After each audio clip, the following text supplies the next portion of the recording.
My name is Elena Morales and I'm 29 years old. The night my sister Natalie humiliated me at her engagement party was supposed to be a celebration of new beginnings.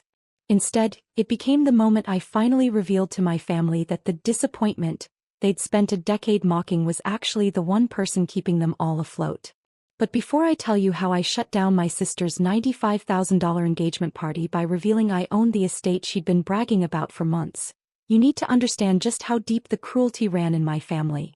I arrived at the Willowbrook estate at 6:15 p.m. on a warm evening in late September. The property was breathtaking. A historic mansion set on 12 acres of manicured gardens, with string lights hanging from ancient oak trees and a view of the valley that looked like something from a painting. I'd purchased the estate 11 months ago for $1.8 million, and every time I looked at it I still felt a thrill of accomplishment. What made tonight special wasn't just that it was beautiful. It was that my sister had no idea she was hosting her engagement party on my property. I parked in the guest lot and walked toward the main entrance, where a welcome table had been set up with place cards and a guest book.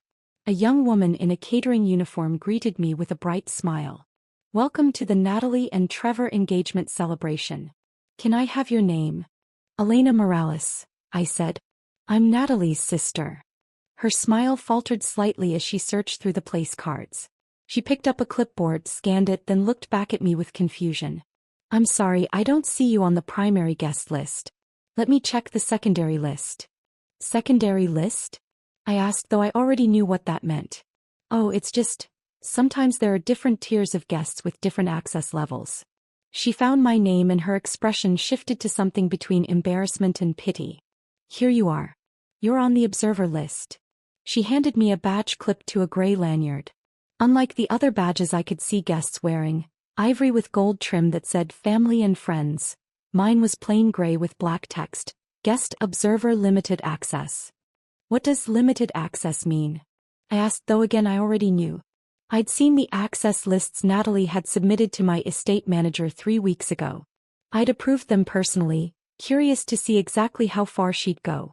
"It means you can attend the ceremony and watch the celebration, but you don't have access to the buffet, the bar, or the formal seating areas.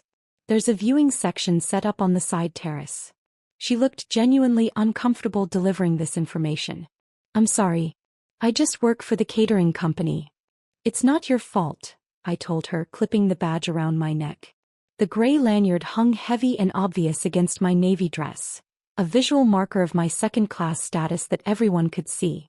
I walked through the main entrance of the estate I owned, past the marble floors I'd had restored, under the crystal chandelier I'd spent $40,000 having rewired and cleaned, into the grand ballroom where 83 guests were already mingling with champagne and hors d'oeuvres. The moment I stepped through the doorway I felt heads turn. People glanced at my gray badge then quickly looked away. A few whispered to each other. I recognized most of the guests. Family members, my parents' friends, people from Natalie's social circle. Every single one of them wore the ivory and gold family and friends badge. My sister Natalie stood near the French doors leading to the garden terrace, radiant in a white cocktail dress that probably cost $2,000. Her fiancé Trevor stood beside her in a tailored suit, his arm around her waist. They were holding court, accepting congratulations, laughing at jokes, posing for photos.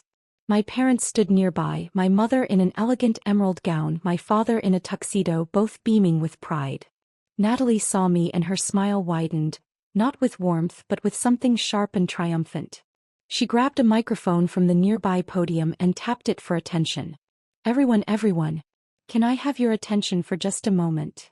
The room quieted. All 83 guests turned toward her.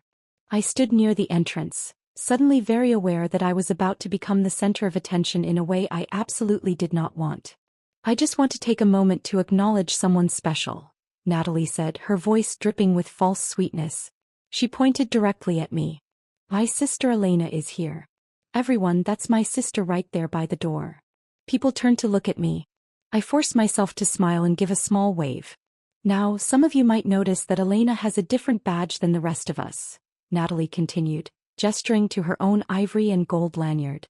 "That's because this is a very special, very intimate celebration and we wanted to make sure we had the right people in the right places. Elena's badge says, Guest Observer, which means she can watch and enjoy the celebration, but this is really for family only. Real family. The silence that followed was excruciating. I could see people shifting uncomfortably, not sure whether to laugh, agree, or pretend they hadn't heard. A few looked genuinely shocked. No buffet access for observers, I'm afraid, Natalie added with a light laugh. This is for real family only. But Elena, we're so glad you could come and watch. Trevor and I wanted you to see what a real celebration looks like. Trevor, her fiancé, actually high-fived her. He raised his hand and she slapped it with a grin, as if she'd just delivered the perfect punchline to a joke. A few people in the crowd chuckled nervously. Most just stared at me, waiting to see how I'd react. My mother was smiling, not broadly but enough that I could see she approved of this public humiliation. My father looked slightly uncomfortable but said nothing. My Aunt Rosa, standing near the bar, looked down at her drink. My cousin Marcus whispered something to his wife, who shook her head in response. I stood there with my gray guest observer badge hanging around my neck, took a deep breath and said, "Thanks, Natalie. Beautiful party. The estate looks wonderful." "Doesn't it?" she said brightly.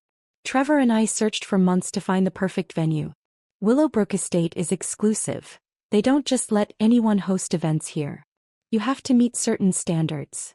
"I'm sure that's true," I said evenly. She turned back to the crowd, dismissing me. "Now everyone, please enjoy the champagne. The ceremony will begin in 30 minutes on the garden terrace." The crowd returned to their conversations, though I could feel eyes on me as I moved through the room. The gray badge was like a scarlet letter, announcing to everyone that I was less than unworthy, an observer of a life I'd never be part of.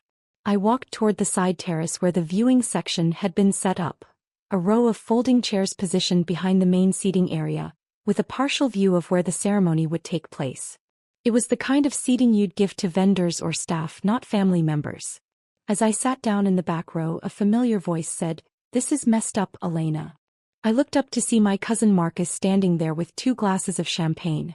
He handed me one despite the fact that my badge clearly stated I had no bar access. "Thanks, Marcus," I said, accepting the glass. He sat down beside me, his own ivory and gold badge a stark contrast to my gray one. "I don't know what's going on with Natalie, but this is wrong. You're her sister.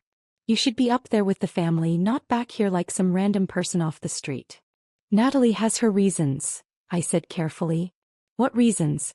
What could possibly justify this?" He gestured around at the viewing section, the gray badge, the public announcement. "This is cruel." I appreciated his support, but I couldn't tell him the truth yet. Instead I said, "Let's just get through tonight. I'll be fine." He shook his head but didn't push further. He stayed with me for a few minutes, making small talk, trying to normalize the situation. Then his wife called him back to the main area, and I was alone again with my gray badge and my folding chair and my view of the family that had decided I didn't belong. If you're genuinely enjoying this story, I'd really appreciate it if you could hit that like button. But only if you're finding it interesting. No pressure at all. Let me take you back 7 years so you can understand how we got here. I need you to see the pattern of dismissal and cruelty that led to my sister handing me a guest observer badge at her engagement party. I grew up as the younger daughter in a family that valued appearances above everything else. Natalie, 4 years older than me, was everything my parents wanted. Beautiful, socially ambitious, married to the right kind of man. Her first marriage lasted 3 years before ending in an expensive divorce, and always concerned with status and perception. She worked in luxury real estate, selling multi-million-dollar homes to wealthy clients, and made $180,000 a year plus commissions. My parents loved introducing her as our daughter, the real estate agent, to the stars. I went a different direction. I studied software engineering at a state school, graduated with honors, and took a job at a small company called VentureGrid that built data analytics platforms for healthcare systems. My starting salary was $72,000. Good money, but not impressive by my family's standards. My parents told people I worked in computers, with the same tone they might say works in retail. VentureGrid was a startup with 12 employees when I joined. I was employee number 8, brought on to develop the core infrastructure for their predictive analytics engine. I worked insane hours, sometimes sleeping on the couch in the break room, living on coffee and takeout, building something I believed in. My family never asked about it.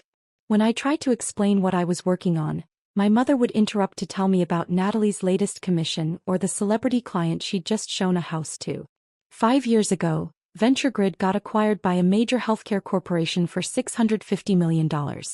As one of the early engineers with equity, my shares were worth $3.2 million after taxes.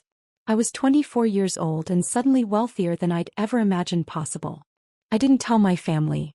By that point, I'd learned that my achievements didn't register with them unless they came with the kind of visible markers they understood: luxury cars, designer clothes, expensive vacations.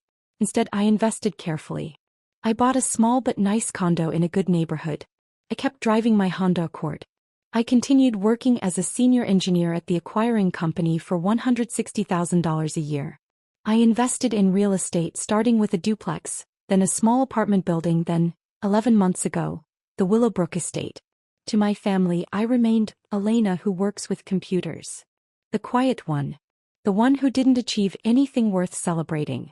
The exclusion started subtly and grew more overt over time. Natalie got married at 25, and I was invited to the wedding but not included in the bridal party.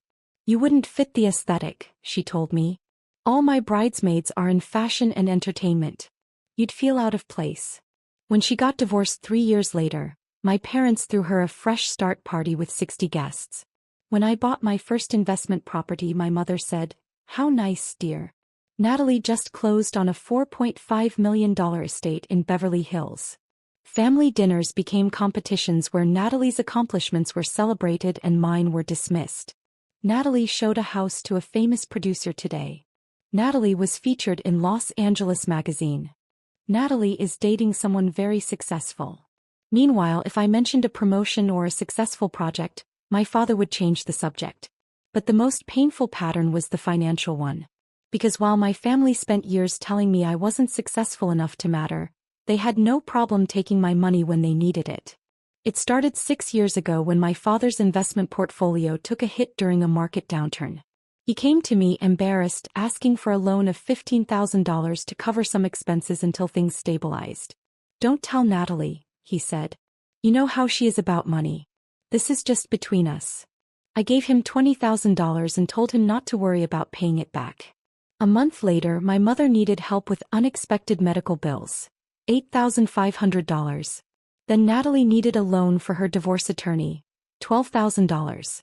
Then my parents needed help with property taxes. $18,000. Then Natalie needed money for a down payment on a condo. $35,000. It became a pattern. Every few months, someone would call asking for money. The amounts varied. $3,000 here, $10,000 there, $25,000 for a business opportunity that fell through. Over 6 years, I gave my family $278,000. I kept meticulous records in a spreadsheet. Date, amount, recipient, stated reason. They never thanked me in front of each other. They'd call me late at night or send private texts, their voices strained with financial stress. Then the next day at family dinner, they'd act like nothing had happened. Natalie would brag about her latest purchase. A new car, expensive furniture, a vacation to Europe. My parents would praise her financial success. No one mentioned that I was the one actually funding half of it. I kept giving because I thought eventually they'd see my value. I thought if I was generous enough, helpful enough, quietly supportive enough, they'd recognize that I was worth including in the family. But the opposite happened. The more I gave, the more they took me for granted. 2 years ago, Natalie announced she was dating Trevor, a venture capitalist with family money and a portfolio of successful tech investments. She was thrilled, my parents were thrilled, and suddenly every family gathering became about Trevor and Natalie's perfect relationship. When they got engaged 8 months ago, my parents threw them an engagement dinner at an expensive restaurant. I wasn't invited. I found out about it when my mother posted photos on Facebook. When I called to ask why I hadn't been included, my mother said, "Oh, Elena, it was just immediate family and Trevor's parents. Very intimate. You understand." "I'm immediate family," I pointed out. "Well, yes, technically. But Natalie wanted to keep it small and elegant.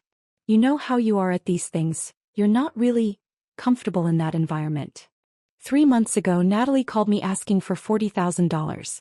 She and Trevor wanted to host an elaborate engagement party, but Trevor's trust fund disbursement wouldn't come through until the next quarter. It's a loan, obviously, she said. We'll pay you back as soon as the money comes in. This party is really important to us. We're inviting some of Trevor's business connections and we need to make the right impression. I'd reached my limit with the financial requests. Natalie, I've given you and Mom and Dad almost $280,000 over the past 6 years. I can't keep doing this. There was a pause. Then she laughed. Elena, don't be dramatic. You haven't given us that much money. And anyway, family helps family. That's what we do. When has the family helped me? Oh please.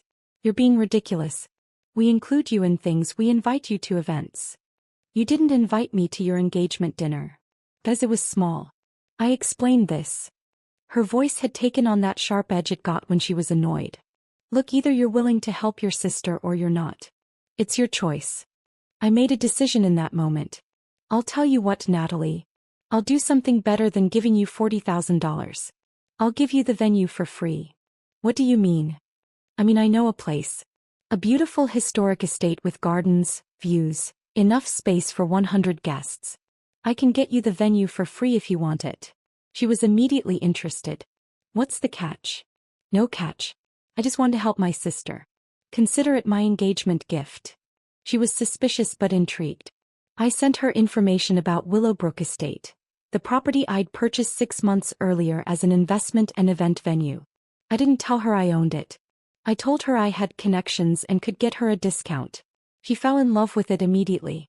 The historic mansion, the gardens, the prestige of the location. It was exactly what she wanted for her engagement party. When she called to ask about pricing, my estate manager quoted her the standard rate.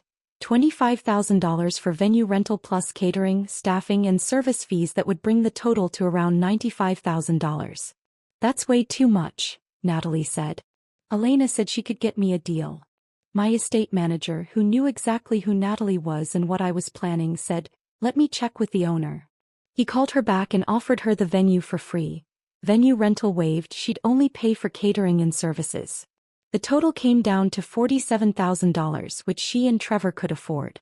She accepted immediately. Over the next 3 months, she bragged to everyone about how she'd landed this exclusive venue, how she had connections that got her special treatment, how her engagement party was going to be absolutely stunning at this gorgeous estate that normal people can't even book. She never once thanked me for the referral or acknowledged that I'd helped her get the venue. When I mentioned it at a family dinner, she said, "Oh, that? Elena just gave me a name. I'm the one who negotiated everything and made it happen." And now, sitting in the viewing section with my gray guest observer badge, watching my sister accept congratulations for her beautiful venue and her sophisticated taste, I knew exactly what I was going to do. The ceremony began at 7 p.m. on the garden terrace. Trevor stood under an arch decorated with white roses and ivy, waiting for Natalie to walk through the garden path. It wasn't a wedding, just an engagement celebration, but they'd planned it with wedding-level formality. There were readings about love and commitment, champagne toasts, a ceremonial ring exchange where Trevor gave Natalie a promise ring to wear until the wedding. From my folding chair in the viewing section, I had a partial view. I could see Natalie's profile, hear the words being spoken, watch as guests wiped away tears at the romantic sentiment.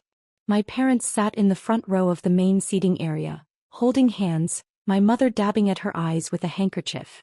I checked my watch. 7:22 p.m.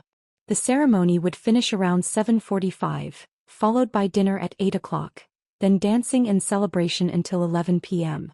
My plan was timed perfectly. After the ceremony concluded, guests moved into the ballroom for dinner. The main seating area had round tables with ivory linens, elaborate centerpieces, place settings that probably cost $150 per person. The viewing section had no tables, just the folding chairs. True to Natalie's word, I had no buffet access. Staff members walked past me with trays of appetizers, delivering them to the main seating area while I sat in my corner with the glass of champagne Marcus had smuggled to me earlier. My Aunt Rosa approached during the cocktail hour, looking uncomfortable. "Elena, Mija, I don't understand what's happening. Why aren't you sitting with the family?" "You'd have to ask Natalie," I said. "This is wrong. You're her sister. Let me talk to her." "Please don't, Aunt Rosa. It's fine. I'm fine." She looked like she wanted to argue but didn't know what to say. Instead, she hugged me and whispered, You deserve better than this, before returning to the main area. At 8:15 p.m., dinner was served to the main seating area. A choice of filet mignon or Chilean sea bass, roasted vegetables, truffle mashed potatoes, a mixed green salad with candied pecans and goat cheese. The smell was incredible. My stomach growled. I'd skipped lunch anticipating I'd eat at the party. I hadn't counted on being excluded from the buffet. A server noticed me sitting alone and approached quietly. "Miss, I'm not supposed to do this, but would you like me to bring you a plate? This is ridiculous." "I appreciate that," I said, "but I'm fine. I'll get something after I leave." She looked at me with pity and walked away. Another mark of my second-class status. The catering staff felt sorry for me.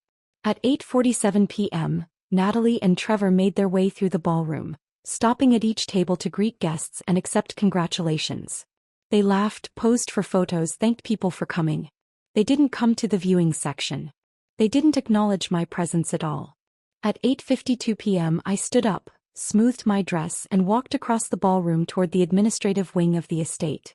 A few people noticed me leaving, but most were focused on the celebration.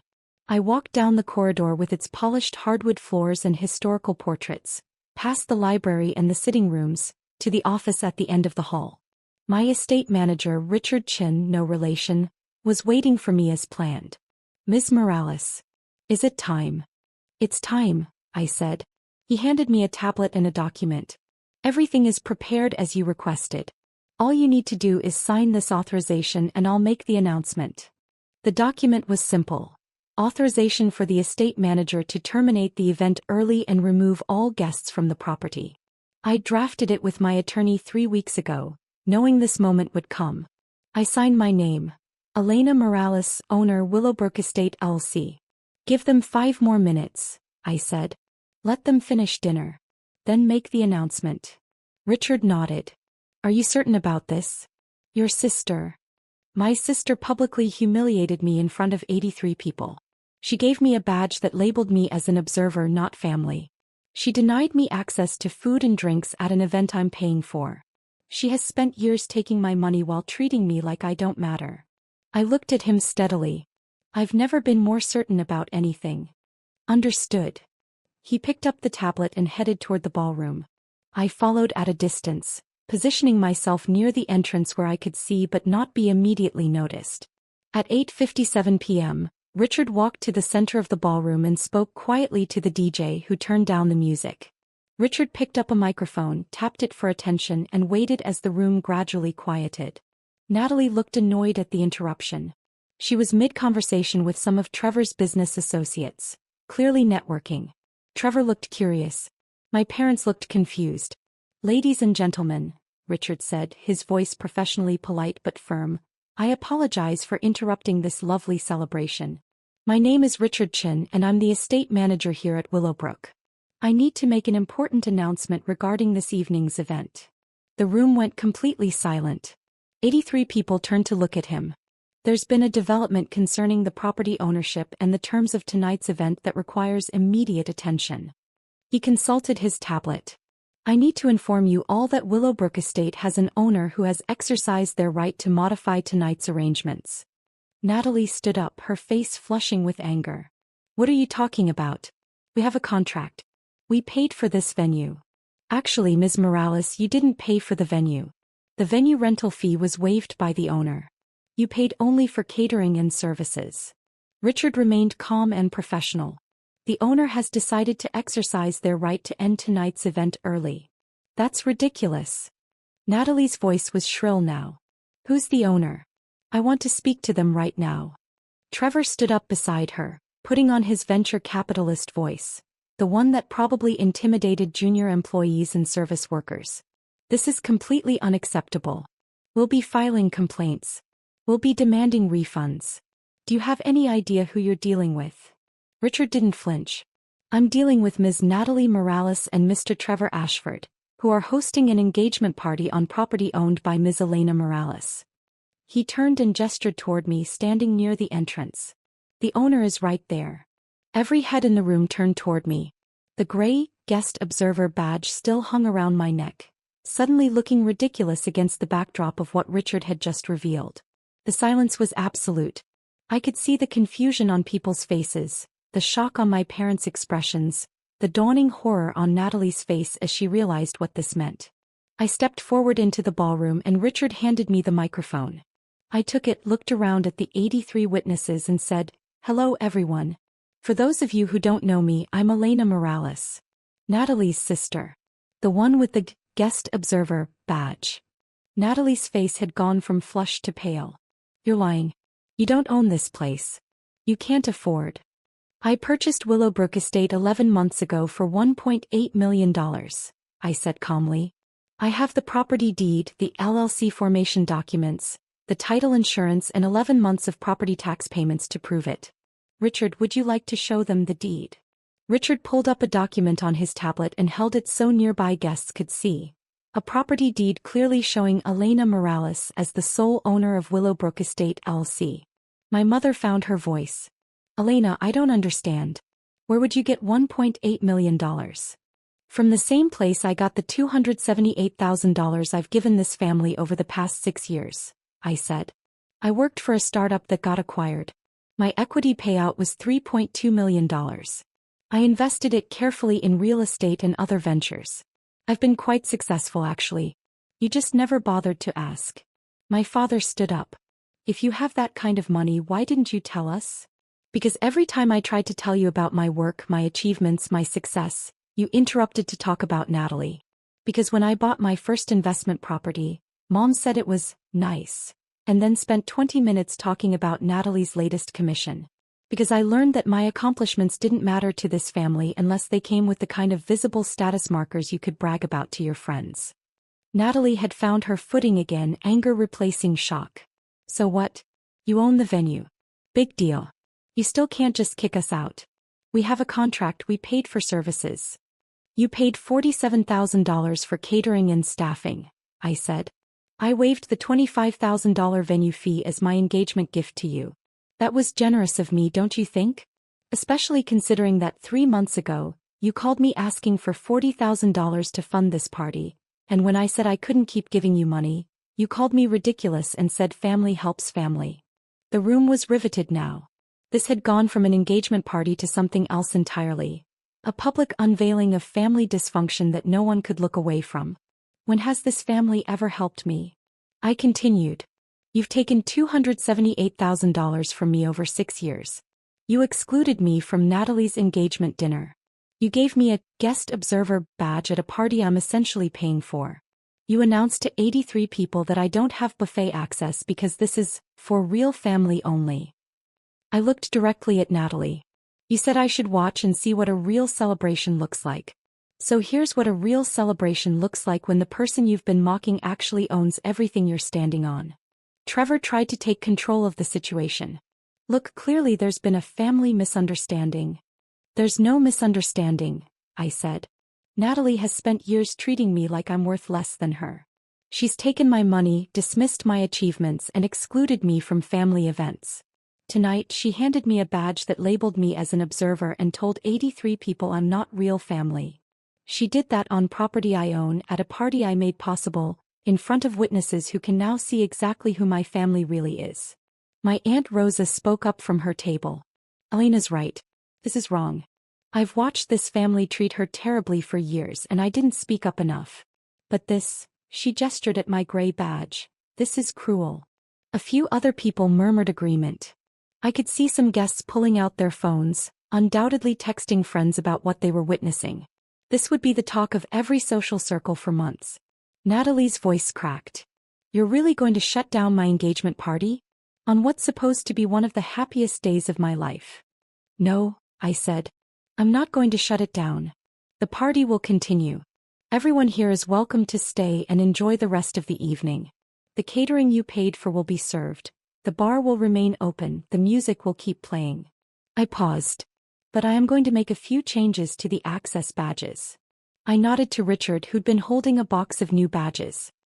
He walked to Natalie and handed her a gray, guest observer, lanyard identical to mine. "From this moment forward," I said, "Natalie and Trevor are guest observers at this event. No buffet access. No bar access. No formal seating. You can watch from the viewing section and see what a real celebration looks like when you're not considered real family. The shock on Natalie's face was complete. You can't do this. I absolutely can. It's my property. And Richard, please provide ivory and gold family and friends badges to everyone else in the room. They're all welcome to enjoy the full celebration, except for the guest observers. Richard had clearly prepared for this. He began distributing new badges to the guests, who accepted them with expressions ranging from shock to barely suppressed delight at the drama. Within minutes, everyone in the room except Natalie and Trevor wore the ivory and gold badges. My parents sat frozen at their table, looking between me and Natalie with expressions of disbelief. My mother started to cry, not the elegant tears she'd cried during the ceremony but genuine distress. "Elena, please," she said. "Don't do this to your sister. Whatever issues you have, we can talk about them later." "We're not going to talk about them later, Mom. We're done talking. You spent years telling me I wasn't successful enough, wasn't sophisticated enough, wasn't worth including in family events. You took $278,000 from me and never once said thank you in front of Natalie or Dad. You let Natalie give me a guest observer badge and announce to 83 people that I'm not real family." I looked around the room. "I wanted all of you to see who they really are. I wanted witnesses. And now you all know." Trevor had his phone out, probably calling his attorney. "This is harassment. This is me exercising my property rights," I said. "You're welcome to leave if you don't like the new arrangements. Everyone else is welcome to stay and enjoy the party I'm hosting. The party I own on the property I own with the success I earned that this family never acknowledged." I handed the microphone back to Richard. "Please make sure Natalie and Trevor are comfortable in the viewing section. Everyone else, enjoy your evening. The buffet will open in 10 minutes. I walked out of the ballroom through the main entrance. Not the side entrance, not the viewing section, but straight through the center of the room with my head high and my gray badge still around my neck. A reminder of what they'd tried to make me but failed. Drop a comment and let me know where you're watching from. I love hearing from people who've dealt with difficult family dynamics. Behind me, I could hear voices rising. Natalie crying, my mother trying to calm her, Trevor on the phone barking orders, guests murmuring to each other in shock and fascination. The party would continue, but it would never be what Natalie had planned. Instead of a celebration of her engagement, it had become a demonstration of exactly how badly you can miscalculate when you underestimate someone. I went to my office in the administrative wing and sat down at my desk. My phone started ringing almost immediately. My mother, then my father, then Natalie, then Trevor, over and over. I let them all go to voicemail. They called 3 times in the next hour. At 10:15 p.m. my Aunt Rosa knocked on my office door. "Can I come in?" "Of course." She sat down across from me, still wearing her ivory and gold family and friends badge. That was quite a reveal out there. Was it too much? I asked, suddenly wondering if I'd gone too far. "Too much." She shook her head. "Mija, that was perfect. Your sister has been treating you terribly for years and your parents let it happen. Tonight you showed everyone exactly what that looks like. You let them humiliate you publicly, then revealed they did it on property you own. That's not too much. That's justice. She's going to hate me forever. She already didn't value you. You just made sure everyone else knows that now." Rosa reached across the desk and took my hand. "I'm proud of you. I should have stood up for you years ago and I didn't. I'm sorry for that. You're standing up for me now. That matters." She stayed with me for another hour and we talked about family, about patterns of behavior, about the courage it takes to finally say, enough. Then she went back to the party where apparently most of the guests had stayed, enjoying the open bar and the catering and the drama they'd just witnessed. The party ended at 11:30 p.m. Richard reported that Natalie and Trevor had left around 9 p.m., unable to tolerate sitting in the viewing section with their gray badges while everyone else celebrated. My parents had tried to convince me to come back and make peace, but when I refused, they'd left around 10 p.m. The remaining guests, about 60 of the original 83, had apparently had a wonderful time, with several commenting that it was the most memorable party they'd ever attended. I went home that night, changed into comfortable clothes, poured a glass of wine, and finally allowed myself to feel everything I'd been holding back. I didn't cry, I'd moved past tears. I felt lighter, like I'd finally put down a weight I'd been carrying for years. My phone showed 67 missed calls and 89 text messages by midnight. I read a few of them. From Natalie, "You ruined my engagement party. How could you do this to me? You're a horrible person." From my mother, "Elena, this is cruel and unnecessary. Natalie is devastated. How can you be so heartless toward your own sister?" From my father, "We need to talk about this. What you did tonight was unacceptable. Call me immediately." From Trevor, "My attorney will be in touch. This isn't over." I blocked all their numbers and deleted the messages without responding. But there were other messages too. From Aunt Rosa, "You were magnificent tonight. Call me tomorrow and let's have lunch." From Marcus, "Holy shit, Elena. I had no idea. I'm sorry I didn't speak up more. You were right to do what you did." From 3 other relatives who'd been at the party. Messages of support, apologies for not defending me earlier, admiration for how I'd handled the situation. And one message from a number I didn't recognize. "Hi Elena, this is Jennifer Wu. We met briefly tonight at your sister's party. I'm a reporter for the lifestyle section of the local newspaper. Would you be willing to talk about what happened? I think a lot of people would be interested in your story about family dynamics and financial success. No pressure, just wanted to reach out." I didn't respond to that one either, but I saved it. Maybe someday I'd want to tell this story more publicly. Or maybe I wouldn't. Either way, it was my choice now. 3 days after the party, I received a letter from an attorney representing Natalie and Trevor. They were demanding a full refund of the $47,000 they'd paid for catering and services, claiming that I had sabotaged their event and caused them emotional distress and public humiliation. I forwarded the letter to my own attorney along with documentation. The signed contract that clearly stated the venue owner had the right to modify access privileges, video footage from the security cameras showing Natalie handing me the gray badge and making the real family-only announcement, screenshots of text messages where Natalie had asked me for $40,000 3 months earlier, and bank records showing the $278,000 I'd given the family over 6 years. My attorney responded with a letter of his own. Ms. Morales fulfilled all contractual obligations regarding the event. The catering and services paid for by your clients were provided in full. The modification of access badges was within the property owner's rights as stated in Section 7.3 of the venue contract. Ms. Morales is prepared to countersue for defamation and emotional distress if your clients continue to make false claims about her conduct. Additionally, Ms. Morales has extensive documentation of financial support provided to your clients and their family, which contradicts their claims of being victimized. I never heard from that attorney again. 6 weeks after the engagement party, my mother called from a number I hadn't blocked, my Aunt Rosa's phone. Rosa had texted me first to warn me, so I answered. "Elena, it's Mom. I know. We need to talk." "No, we don't.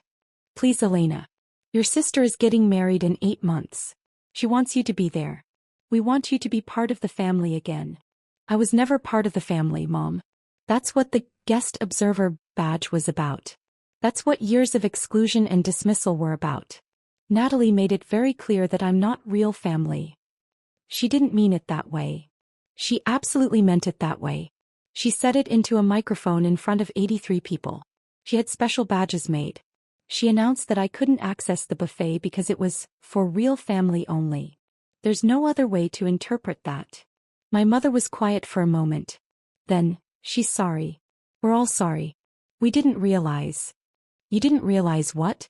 That I had money? That I was successful? That I owned property?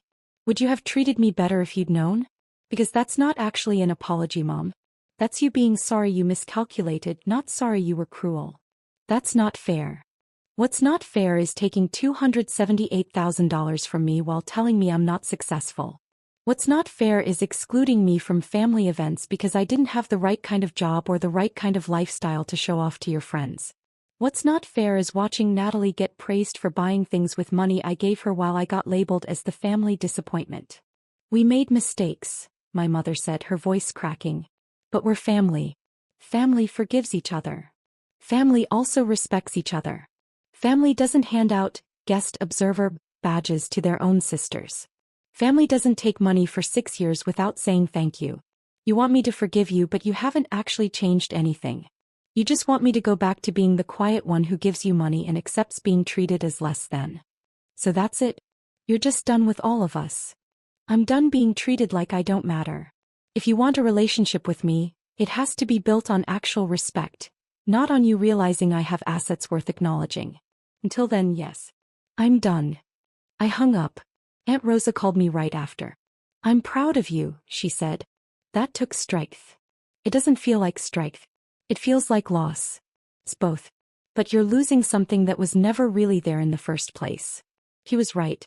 The family I'd been fighting to be part of had never actually existed. It was a fantasy I'd created, hoping that if I was good enough, generous enough, successful enough, they'd finally see my worth. But they'd never wanted to see it. They'd wanted me to stay small so they could feel big. It's been 14 months since Natalie's engagement party. The Willowbrook estate has become quite successful as an event venue. I've hosted over 40 weddings, corporate events, and celebrations in that time. The business is profitable, and I've hired a full-time staff to manage operations so I can focus on my day job and my other investments. Natalie and Trevor got married 6 months ago. I wasn't invited, not that I expected to be. I heard through Aunt Rosa that it was a beautiful wedding at a different venue, smaller and more intimate than they'd originally planned. Apparently, many of the guests from the engagement party declined the wedding invitation, claiming scheduling conflicts. Aunt Rosa suspects they didn't want to be associated with what happened or risk more family drama. My parents sold their house 4 months ago. Without my monthly financial support, they couldn't afford the mortgage and property taxes. They moved into a smaller condo in a less expensive neighborhood. I heard my father tried to take out a loan using Natalie's income as collateral, but she refused. She has her own family now, my mother told Aunt Rosa. She has to think about her future with Trevor. The golden child, apparently, doesn't shine quite so bright when there's no one else's money propping her up. I don't miss them. That's the part that surprises me most. I genuinely don't miss being part of a family that spent years making me feel worthless. I've built something better. Real relationships with people who value me for who I am, not what I can provide or how I make them look. Aunt Rosa and I have lunch every 2 weeks. Marcus and his wife came to my condo for dinner last month and apologized for not speaking up sooner. I've gotten involved in mentorship programs for women in tech, and those relationships have become more meaningful than anything I had with my biological family. Last week, I was at Willowbrook Estate reviewing plans for an upcoming wedding when I saw a couple viewing the property for their own event. The bride-to-be looked around the ballroom with wonder. "This place is perfect," she said to her fiancé. "It feels like somewhere that really values family." I almost laughed at the irony. This place, where I'd revealed to 83 people that my family had given me a guest observer badge and told me I wasn't real family, had become a symbol of celebration and belonging for other people. But maybe that's exactly the point. The family you're born into doesn't define you. The people who share your DNA aren't automatically the ones who will value your worth, support your dreams, or treat you with basic human dignity.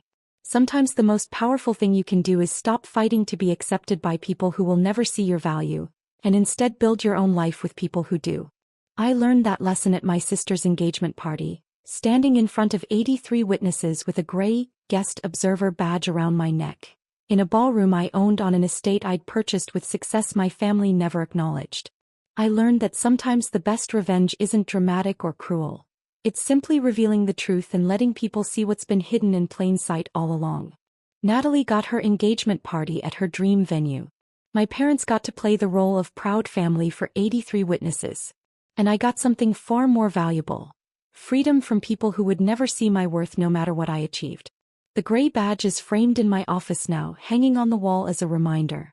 Not a reminder of humiliation, but of the moment I finally stopped begging for scraps of acceptance from people who had nothing worth accepting me into. The moment I realized I didn't need their validation because I'd already validated myself. I'm Elena Morales. I'm 29 years old. I own a successful event venue, have investments worth over $5 million, and I'm surrounded by people who actually respect me. My biological family gave me a guest observer badge and told 83 people I wasn't real family. They were wrong. And 90 minutes later, when I walked to the office and signed one document, everyone knew it. And I've never been happier in my entire life.